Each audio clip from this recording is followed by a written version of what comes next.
So imagine stepping into this five-star hotel, right, in Guindy, Chennai. It's like 10 a.m. and the place is buzzing, and it's not just the usual hotel hustle and bustle. No, there's a definite political energy in the air, a kind of anticipation. See some heavy hitters from those southern states and, specifically the ones not exactly on board with the BJP, they all converged for this meeting. Yeah, you're talking about the big names. Oh, yeah, we're talking chief ministers. Pinarayi Vijayan from Kerala. Right. You've got Revanth Reddy of Telangana. And Bhagwant Mann from Punjab. You got it.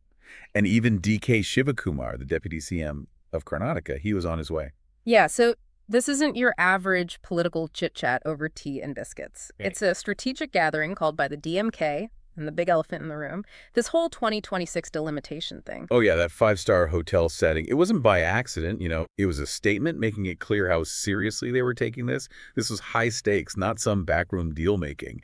And when you look at who was there, these are the people running states, making decisions, shaping policy. Right, and it cuts across party lines, too. You've got ruling party leaders, opposition leaders, all there in the same room. You had the Telangana Congress chief and even KT Rama Rao from the BRS, all with the same worry etched on their faces. Exactly. You're seeing a common concern here, which is really interesting when you think about the often fragmented nature of Indian politics. Right. Now, for those who haven't been brushing up on their Indian election processes, let's break this down. Delimitation, it's essentially about redrawing those lines on the map, the boundaries of our parliamentary constituencies, making sure they reflect how populations have shifted. It's like adjusting the electoral playing field based on how many people are living where. Right. So the problem is, or at least the concern is, that come 2026, when they do this redrawing, it's looking like the North Indian states are going to gain a bunch more seats in parliament.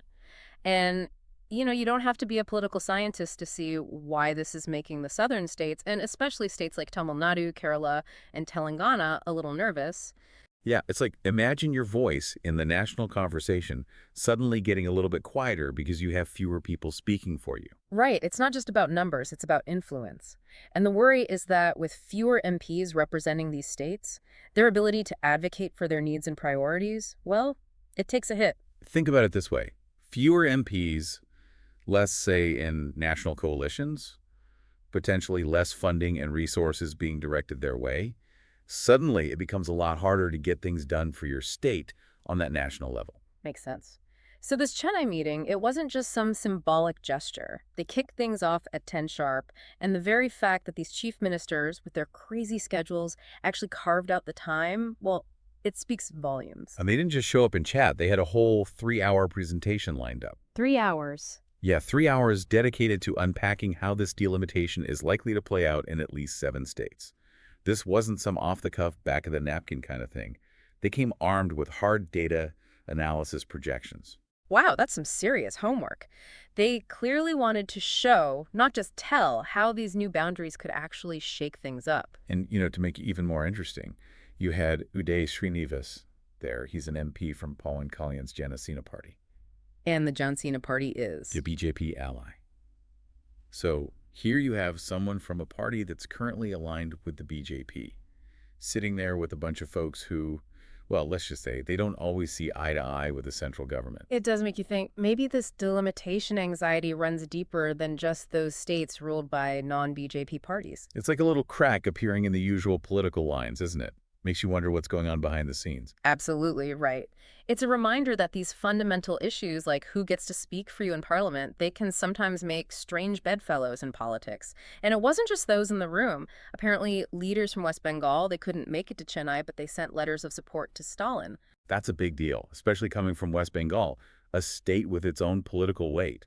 It's like they're saying, we see you, we hear you, and we're with you on this. Right. So this isn't just a South India issue anymore, is it? It's starting to feel like a much broader concern.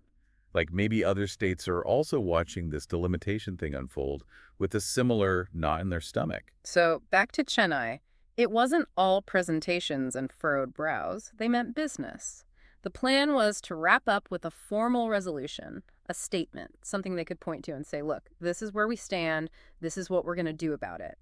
In the world of politics, that's a big deal. It's like taking those concerns and anxieties and turning them into a concrete plan of action, a roadmap for how they're going to push back. And they even live streamed the whole thing for the DMK folks who couldn't make it in person. Smart move, actually. Mm-hmm. Keeps everyone in the loop, reinforces that sense of unity within the party, and shows the leadership is taking this seriously. Definitely. Now, Stalin, he didn't mince words leading up to this gathering. In his video message, he straight up called it a historic day for Indian federalism. That's not subtle language, right? Not at all. He's elevating this issue, framing it as a battle for the soul of India's federal structure, not just a squabble over seats in parliament. He even brought up that all-party meeting they had back on March 5th in Tamil Nadu, where, get this, 58 political parties put aside their differences and united against this delimitation. I mean, in politics, that's practically a miracle. It really shows you how deeply this issue resonates in Tamil Nadu. They might disagree on pretty much everything else, but on this, they're on the same page. It's a united front. And Stalin, he didn't hesitate to say, look, this isn't just a Tamil Nadu thing anymore. This is a national issue. Clearly, there's been some serious behind-the-scenes work to get other states on board, to build a coalition, a wider movement. He's taking that local concern and expanding it, creating this sense of a shared threat, a common cause that can unite people beyond regional lines. Oh, and let's not forget the visuals, right? They lit up Chennai's ribbon buildings with hashtag fair delimitation. That's a statement you can't miss. And then there was that amazing sand sculpture at Marina Beach with the message, Tamil Nadu will fight, Tamil Nadu will win. They know how to play the messaging game. Those kinds of visuals, they stick with you, they get people talking, they make it real. Absolutely. It takes this from a political discussion to a public conversation, something people can connect with. Exactly. It's bringing the issue to life, making it visible, tangible. And then Stalin dropped that line that this is the beginning of a movement that will shape the future of our country.